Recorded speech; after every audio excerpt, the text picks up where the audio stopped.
Assalamu alaikum. This is Irtaza, and today I'm gonna start to teach the very interesting subject which is political science. Political science जो कि competitive exams के लिए बहुत ज़्यादा important है और हमारी daily routine में और किसी भी special exams के लिए political science की बहुत ज़्यादा importance है. Political science, if you are going to attempt the competitive exams of PMS and CSS, it has 200 marks, which is an optional subject. ये सब्जेक्ट उन लोगों के लिए है कि जिनका कोई भी बैकग्राउंड नहीं होता फॉर अ कम्पिटिटिव एग्ज़ाम, तो वो लोग पॉलिटिकल साइंस को अडॉप्ट कर सकते हैं. इसके लिए कोई भी एक्स्ट्राऑर्डिनरी स्किल्स रिक्वायर नहीं होती कि जिस तरह से बहुत ज़्यादा स्टूडेंट्स कंफ्यूज हो जाते हैं कि हम ऐसा सब्जेक्ट उठाएं कि जिसके बारे में हमें हाउ टू नो हो.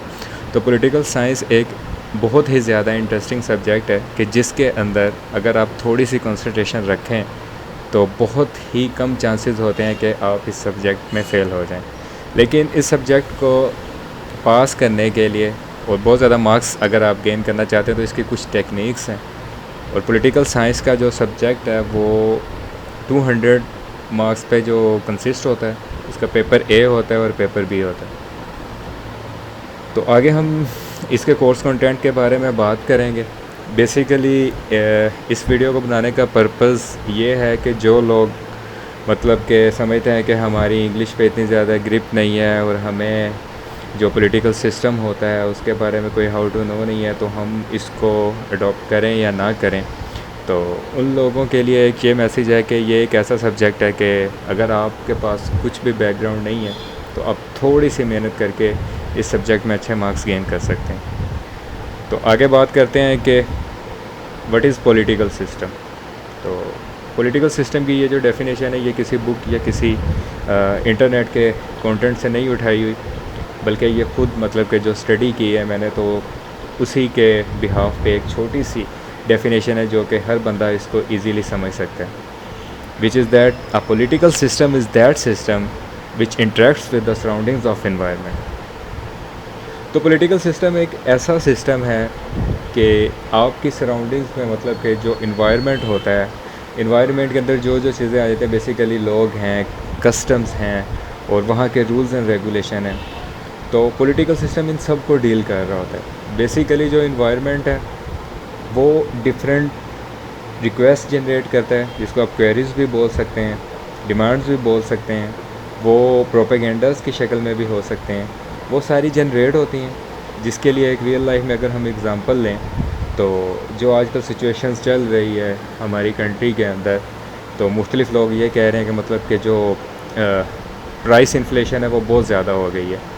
तो ये जब एक डिमांड जनरेट होगी और वो एज एन इनपुट हमारे पॉलिटिकल सिस्टम की तरफ जाएगी, तो फिर पॉलिटिकल सिस्टम इसको रिस्पॉन्ड किस तरह से करता है कि जो इनपुट हमें लोगों की तरफ से मतलब कि हमारी टेरिटरी जो पाकिस्तान कंट्री है उससे जो रिक्वेस्ट जनरेट होंगी, जो डिमांड जनरेट होंगी, सिर्फ उसी पे कंसिस्ट नहीं करता, बल्कि हमारी जो साथ इंटरनेशनल बाउंड्रीज़ हैं उनसे भी जो डिमांड्स और मतलब कि वहाँ पे जो सर्कमस्टांसेस हो रहे होते हैं, तो पॉलिटिकल सिस्टम जो किसी कंट्री का होता है वो उन सारे सर्कमस्टांसेस को अपने माइंड में रख के उसके अकॉर्डिंगली रिएक्ट करता है. तो बेसिकली सबसे पहले जो डिफरेंट डिमांड्स होंगी वो एज एन इनपुट जनरेट होंगी. तो पॉलिटिकल सिस्टम क्या काम करेगा कि उन इनपुट्स को देखेगा, जो कि दूसरा हमारा स्टेप है प्रोसेस. वो इन इनपुट्स को जो है वो प्रोसेस करेगा.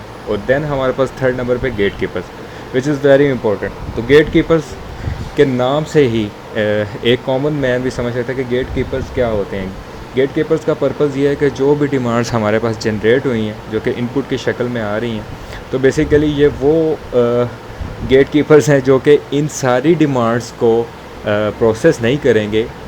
गेट कीपर्स इन पे एक फ़िल्टर अप्लाई करेंगे, जो कि इसलिए अप्लाई किया जाता है कि जो डिमांड्स जनरेट हो रही हैं उसमें से हर डिमांड को हम एक्सेप्ट नहीं कर सकते.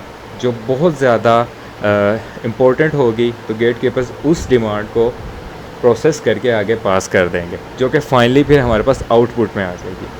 और जब आउटपुट मिलेगा तो फिर जो उस कंट्री की आवाम है वो देखेगी कि मतलब कि ये जो हमें आउटपुट मिल रहा है कि आया कि वो हमारी जनरेट की हुई डिमांड्स के अकॉर्डिंगली हमारी नीड्स को फुलफ़िल करता है या नहीं करता, तो उसके अगेंस्ट जो लोग हैं वो फ़ीडबैक जनरेट करते हैं। फ़ीडबैक का मकसद क्या है? फ़ीडबैक का मकसद ये है कि हमारे जो पॉलिटिकल सिस्टम को रन करने वाली हमारी अथॉरिटीज़ हैं, उन पे एक चेक एंड बैलेंस रखा जाता है कि वो जो डिसीजंस बनाते हैं उसके अगेंस्ट जो लोग हैं वो इतनी तो अवेयरनेस रखते हैं कि मतलब कि ये जो हमें आउटपुट मिल रहा है वो हमारी रिक्वायरमेंट को फुलफ़िल कर रहा है या नहीं कर रहा। तो ये पॉलिटिकल सिस्टम है जिसमें 5 चीज़ें होती हैं। इनपुट्स जो कि डिमांड्स बन के जनरेट होती हैं, दैन पॉलिटिकल सिस्टम उनको प्रोसेस करेगा, फिर गेट कीपर्स अपने फ़िल्टर्स अप्लाई करते हैं, फाइनली हमें आउटपुट मिलता है। और आउटपुट के बाद जो है कि वो लोग अपनी इन डिमांड्स के अगेंस्ट फ़ीडबैक जनरेट करते हैं। तो ये तो पॉलिटिकल सिस्टम की एक डेफिनेशन है। और उसके बाद हम बात कर लेते हैं आउटलाइन में।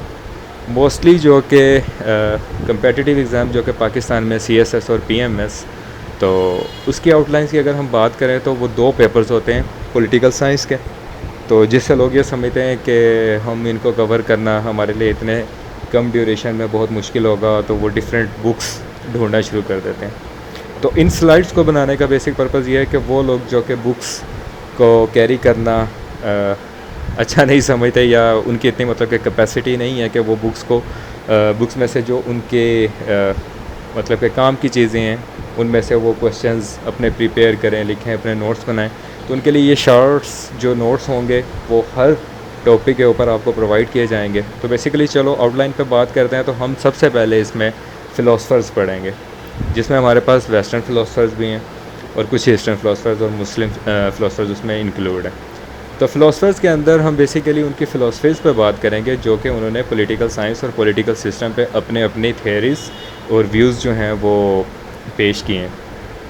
उसके बाद आ जाता है कॉन्स्टिट्यूशन से। अब आपको पता है कि ये एक प्रिसाइज कम्प्रीहेंसिव रिटन डॉक्यूमेंट होता है जो कि किसी भी कंट्री को रूल्स एंड रेगुलेशन प्रोवाइड करता है, जिसके अकॉर्डिंगली आपका पॉलिटिकल सिस्टम बिहेव करता है और रिस्पॉन्ड करता है।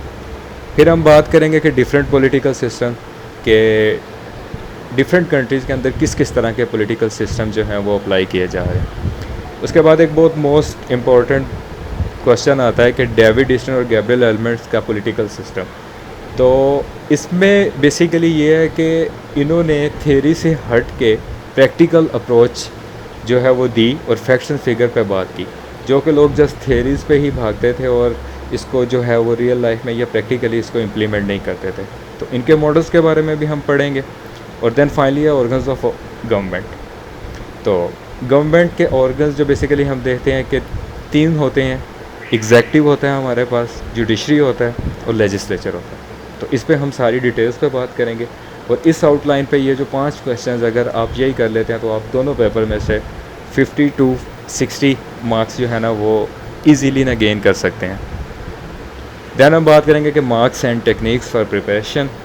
तो जैसे कि मैंने आपको पहले बताया कि इसमें 2 पेपर्स होते हैं, पेपर ए होता है और पेपर बी होता है। तो सबसे पहले हम बात करते हैं कि पेपर ए। तो पेपर ए में जो हम सबसे पहले पोर्शन कवर करेंगे वो फ़िलासफ़ी का होगा। और इसमें सबसे पहले हम वेस्टर्न फ़िलासफ़र्स पर बात करेंगे, उन्होंने जो अपनी थेरीज़ दी और डिफरेंट अप्रोचेस प्रोवाइड की। दैन हम कुछ जो हैं वो मुस्लिम फ़िलासफ़र्स करेंगे।